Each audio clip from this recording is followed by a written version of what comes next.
नमस्कार। आज 2 जनवरी 2026 है और आज के करंट अफेयर्स पे हम लोग थोड़ा चर्चा कर लेंगे। पहला तो इसको 26 लिखिए। चलिए अगर पहला नंबर क्वेश्चन पे आते हैं। निम्न में से कौन सा 8वां राज्य वेतन आयोग बनाने वाला भारत का पहला राज्य बन गया है? तो कौन सा राज्य है जो 8वां राज्य वेतन आयोग बनाने वाला भारत का पहला राज्य बना है? ऑप्शन है आसाम, राजस्थान, उड़ीसा या गोवा। तो ये आंसर हो जाएगा आसाम। आसाम हाल ही में 8वां वेतन आयोग बनाने वाला भारत का पहला राज्य बन गया है। कौन? असम। दूसरे नंबर क्वेश्चन पे आते हैं। अमीरा खोसाला ने बेंगलुरु में आयोजित 29वां नेशनल स्पोर्ट्स क्लाइंबिंग चैंपियनशिप 2025 में अंडर 17 यूथ गर्ल्स कैटेगरी में कौन सा पदक जीता है? गोल्ड, सिल्वर, ब्रॉन्ज या इसमें से कोई नहीं। कौन है? अमीरा खोसाला है। अमीरा खोसाला बेंगलुरु में आयोजित हुआ था अभी 29वां नेशनल स्पोर्ट्स क्लाइंबिंग चैंपियनशिप 2025। इसमें अंडर 17 की यूथ कैटेगरी में कौन सा पदक जीता है? गोल्ड, सिल्वर, ब्रॉन्ज या इनमें से कोई नहीं। ये हो जाएगा गोल्ड मेडल। महिला एशिया कप 2025 में भारतीय महिला की हॉकी टीम ने कौन सा पदक जीता है? ऑप्शन है गोल्ड, सिल्वर, ब्रॉन्ज या इनमें से कोई नहीं। 2025 में महिला एशिया कप भारतीय महिला की टीम ने कौन सा पदक जीता है? ये जीता है कांस्य पदक यानी कि ब्रॉन्ज मेडल यानी कि 3rd पोजीशन। हाल ही में मामाडी डोम्बैया को किस देश का राष्ट्रपति नियुक्त किया गया है? मामाडी डोंगैया किस देश के राष्ट्रपति नियुक्त हो गए हैं? ऑप्शन है पोलैंड, केन्या, न्यूजीलैंड या गुयाना। ये गिनी हो जाएगा। गिनी का अभी हाल ही में राष्ट्रपति नियुक्त हो गए हैं। कौन है? तो मामाडी डोम्बैया। गिनी। 5वां नंबर क्वेश्चन कर रहा है कि हाल ही में छोटे अपराधों को अपराध की श्रेणी से हटाने और नियमों के पालन को आसान बनाने के लिए कहां पर जन विश्वास बिल 2026 को मंजूरी दी गई है? छोटे अपराध को हटाने और नियमों के पालन को आसान बनाने के लिए कौन सा बिल? जन विश्वास बिल 2026 का मंजूरी दिया गया है। तो दिल्ली, चंडीगढ़, राजस्थान या मध्य प्रदेश। इसका आंसर हो जाएगा दिल्ली में। अभी छोटे अपराध को श्रेणी से हटाने और नियम पालन को आसान बनाने के लिए कौन सा बिल? तो जन विश्वास बिल को मंजूरी दिया गया है। हाल ही में भारत जापान को पीछे छोड़कर दुनिया का कौन सी सबसे बड़ी अर्थव्यवस्था बन गया है? तो जापान को पीछे छोड़कर भारत जो है 4थे नंबर का सबसे बड़ा अर्थव्यवस्था वाला देश बन गया है। 7 नंबर क्वेश्चन कर रहा है कि हाल ही में कुशावती को किस राज्य का तीसरा जिला घोषित किया गया है? अभी तक 2 ही जिला था, वहाँ पे तीसरा जिला घोषित कर दिया गया कुशावती को। तो राज्य कौन सा है?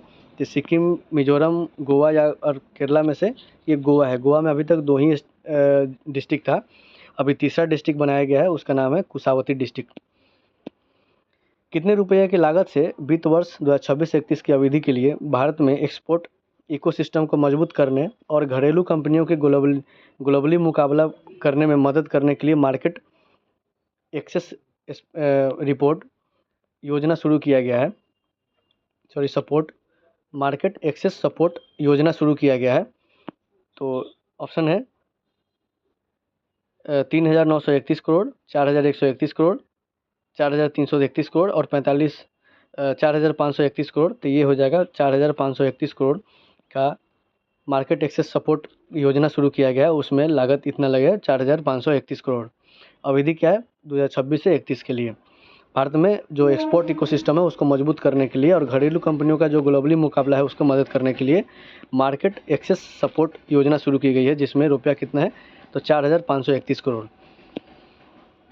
ह्यू मॉरिशस का संबंध किस देश से किस खेल से संबंधित है, जिनका अभी हाल ही में निधन हुआ है 62 साल की उम्र में? कौन? ह्यू मॉरिशस। तो ये क्रिकेट के प्लेयर थे ह्यू मॉरिशस। इन्हीं का आप हाल ही में निधन हो गया 62 साल की उम्र में, ह्यू मॉरिशस। इनमें से कौन दक्षिणी ध्रुव पर पहुंचने वाली सबसे कम उम्र की भारतीय महिला बन गई है? दक्षिणी ध्रुव पर पहुंचने वाली, साउथ पोल पर पहुंचने वाली सबसे कम उम्र की भारतीय महिला बन गई है। ऑप्शन है रश्मिका त्रिपाठी, काम्या कार्तिकेय, मनिका जैन, निधि शर्मा। तो ये हो जाएगा काम्या कार्तिकेय। ये सबसे कम उम्र की भारतीय महिला बन गई है दक्षिणी ध्रुव पर पहुंचने वाली, काम्या कार्तिकेय। बिबिसारा असोवाएवा किस देश के संबंधित है जिन्होंने FIDE world blitz chess championship 2025 में महिला श्रेणी का खिताब जीता है? तो पोलैंड, स्वीडन, कजाकिस्तान, स्पेन। तो इसका आंसर हो जाएगा कजाकिस्तान की महिला चेस प्लेयर है बिबिसारा असोयाएवा। ये कजाकिस्तान से संबंधित है और जो हाल ही में हुआ है FIDE world blitz chess championship 2025 उसमें महिला श्रेणी के कैटेगरी में खिताब जीती है। अगला क्वेश्चन है, निम्न में से कौन सा पारंपरिक डाक सेवा को बंद करने वाला पहला देश बन गया है? दुनिया का पारंपरिक डाक सेवा को बंद करने वाला पहला देश बन गया है। ऑप्शन है अमेरिका, नॉर्वे, फिनलैंड या डेनमार्क। तो इसका आंसर हो जाएगा डेनमार्क। डेनमार्क दुनिया का पहला कंट्री बन गया है जो पारंपरिक जो डाक सेवा था उसको बंद कर दिया गया, डेनमार्क। निम्न में से किस दिन हाल ही में हर साल विश्व अंतर्मुखी दिवस मनाया जाता है, यानी कि इंट्रोवर्ट डे मनाया जाता है? तो ये होता है 1 जनवरी, 2 जनवरी, 3 जनवरी या 4 जनवरी। तो ये 2 जनवरी को मनाया जाता है वर्ल्ड इंट्रोवर्ट डे, यानी कि विश्व अंतर्मुखी दिवस। जो लोग अपने बातों को अंदर रखते हैं या कम बोलते हैं उनके लिए ये इंट्रोवर्ट डे मनाया जाता है। तो 2 जनवरी, option number B. Thank you for watching, धन्यवाद।